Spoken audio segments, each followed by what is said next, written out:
जब भी किसी मवेशी के पालने की बात आती है तो जहन में कुछ चीजें आती हैं, जैसे गंदगी, स्मेल या बीमारियां।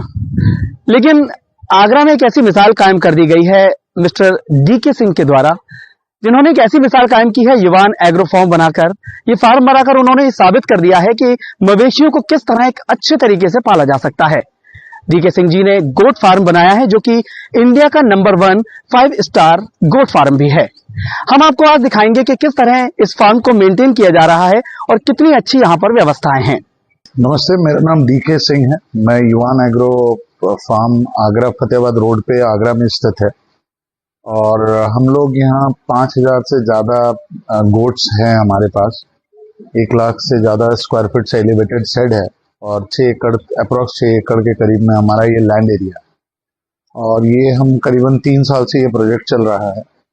और हम लोग यहाँ गोट्स की देखभाल करने के साथ साथ हम लोग ट्रेनिंग की भी हम लोग व्यवस्था कर रहे हैं और आने वाले अगस्त सितंबर तक हमारे पास करीबन 1,000 लीटर मिल्क प्रोडक्शन से काम शुरू हो जाएगा, जिसमें हम लोग गोट चीज़ बनाएंगे।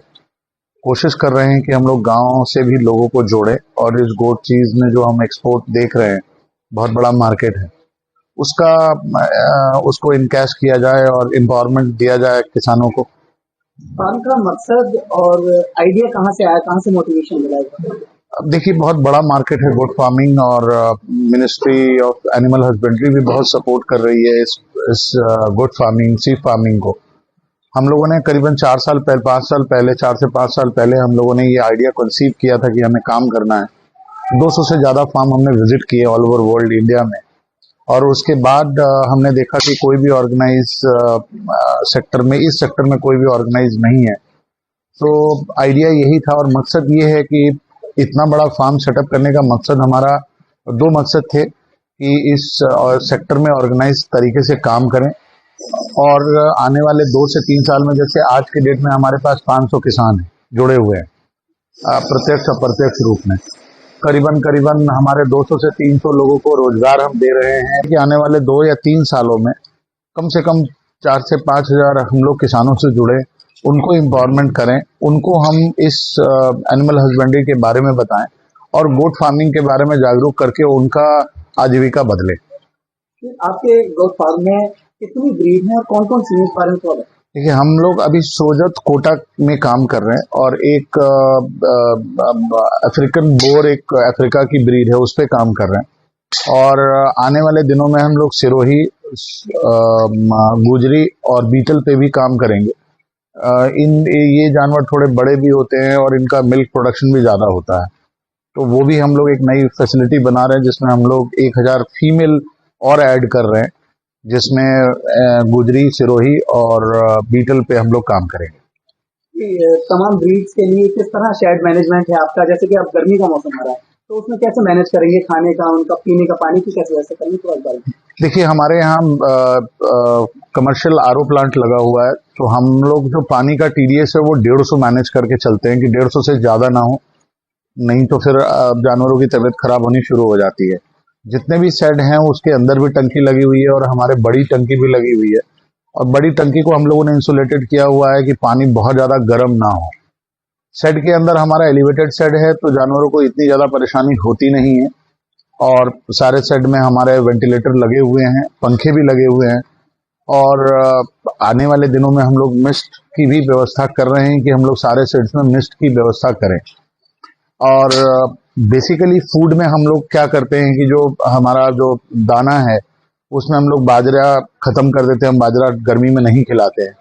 गुड़ की मात्रा थोड़ा सा हम लोग हल्का सा बढ़ाते हैं, नमक थोड़ा बढ़ाते हैं और जो चारा है वो चारा बहुत जब 40-45 डिग्री से ज़्यादा चला जाता है तो भूसे को हम भिगा के भी खिलाते हैं एक टाइम। शेड्स का टेम्परेचर गर्मी में क्योंकि 45-50 तक पहुंच जाता है आमतौर पर, तो शेड का कैसे टेम्परेचर मेंटेन करते हैं? देखिए, हमारे सारे शेड इंसुलेटेड सीट के साथ बने हुए हैं, तो 16 mm की इंसुलेटेड सीट, ये बबल सीट जो होती है, इंसुलेशन सीट, उसकी वजह से हमारा 4 से 5 डिग्री हमारा शेड का जो टेम्परेचर है वो बाहर के टेम्परेचर से कम रहता है। बट वैसा नहीं है, ये हैबिटेड जो भी खासकर हमारे जो इंडियन ब्रीड है, ये इनको गर्मियों में इतनी ज़्यादा परेशानी नहीं होती है बट हाँ, गर्मियों में इनको निमोनिया का भी खतरा होता है, तो उसके लिए हमारे डॉक्टर्स हैं और टाइम टू टाइम हम चेकअप करते हैं। इनको बुखार की भी प्रॉब्लम होती है, टाइम टू टाइम चेकअप करते हैं। जो भी एनिमल बीमार होता है हमको उनको तुरंत इलाज करते हैं। किसानों से या जहाँ से भी आप प्रोसेस है आपका जो बकरा बकरी जो लेते हैं आप जानवर, किस तरह से उसको वैक्सीनेट करते हैं लेने से पहले या जांच कराते हैं क्या? देखिए, हम लोग पहले जब किसानों से एनिमल लेते हैं तो हम वहाँ पीपीआर और डिवॉर्मिंग वहीं कराते हैं, उन्हीं के पास 15 दिन रखते हैं। हमारे लोग मॉनिटरिंग में रहते हैं और 15 दिन बाद उसको हम लोग हमारी एक दवाई है जो स्ट्रेस के लिए होती है, उनको हम लोग थोड़ा सा उनको देते हैं और उसके बाद उनको हम ट्रांसपोर्ट करके यहाँ लाते हैं। यहाँ लाने के बाद उनको हम लोग बाकी के वैक्सीनेशन करते हैं, क्वारंटाइन में रखते हैं 1 महीना और उसके बाद हम शेड में शिफ्ट करते हैं। देश भर में किस तरह आप किसानों को जोड़ रहे हैं और अब तक कितने लोग जुड़ चुके हैं और आगे क्या आपका जो है रेशो है जोड़ने? हमारा अभी हमारे साथ मैंने आपको बताया जैसे कि 500 किसान ऑलरेडी जुड़े हुए हैं, जिनसे हम लोग खरीदते भी हैं, उनको हम देते भी हैं और आने वाले 2 से 3 साल में 4 साल में हमारा 4 से 5 हजार किसानों से जोड़ने का लक्ष्य है। हमारा एक एडवांस ट्रेनिंग प्रोग्राम भी हम लोग शुरू कराएंगे अप्रैल में। उस प्रोग्राम में हम लोग सस्टेनेबल मॉडल सिखाएंगे कि फार्मिंग में सस्टेनेबल मॉडल होता क्या है और किस तरह से फार्मिंग करें तो आप सक्सेस हो सकते हैं। हमारे माध्यम से कोई संदेश देना चाहेंगे जनता को या अपने इस व्यापार के लिए अपने इस जो पशुपालन आप कर रहे हैं मोटिवेट करना चाहेंगे लोगों को क्या? देखिए, बड़े जो व्यवसायी काम करना चाहते हैं वो काम करें। मैं तो यही कहना चाहूंगा कि गवर्नमेंट ऑफ इंडिया के कई सारे जनरल्स में भी ये रिपोर्ट है कि तमिलनाडु और राजस्थान में इतना विषम परिस्थितियों में भी किसान कभी सुसाइड नहीं करता। उसके पीछे सबसे बड़ा रीजन ये है कि वो इसी उनके घर में आप देखेंगे तो या तो गाय बंधी होगी या बकरा जो गोट फार्मिंग या सीप फार्मिंग हो रही होगी। तो ये किसानों का बहुत मददगार होता है बड़े विषम परिस्थितियों में।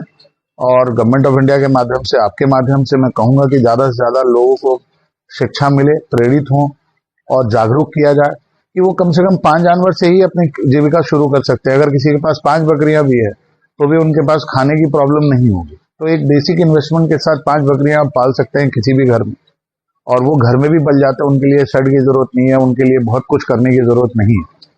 और सबसे बड़ी बात क्या है कि मेडिकल की व्यवस्था, अगर कोई हमारे थ्रू जानवर अगर कोई भी फार्मर एनिमल लेता है तो हम उसके बाद हम लोग फ्री ऑफ कॉस्ट उनको पूरी ताउम्र हम लोग उनको मेडिकल की जो कंसल्टेंसी है वो फ्री ऑफ कॉस्ट देते हैं।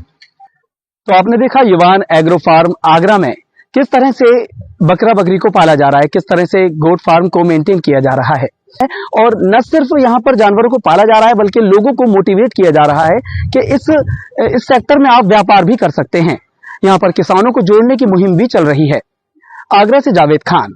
अगर आपको हमारा ये वीडियो अच्छा लगा तो हमारे YouTube चैनल को सब्सक्राइब करना न भूलें, बेल आइकन भी जरूर दबा दें। इस तरह के वीडियोस को देखने के लिए Facebook और Instagram पेज को भी फॉलो करें।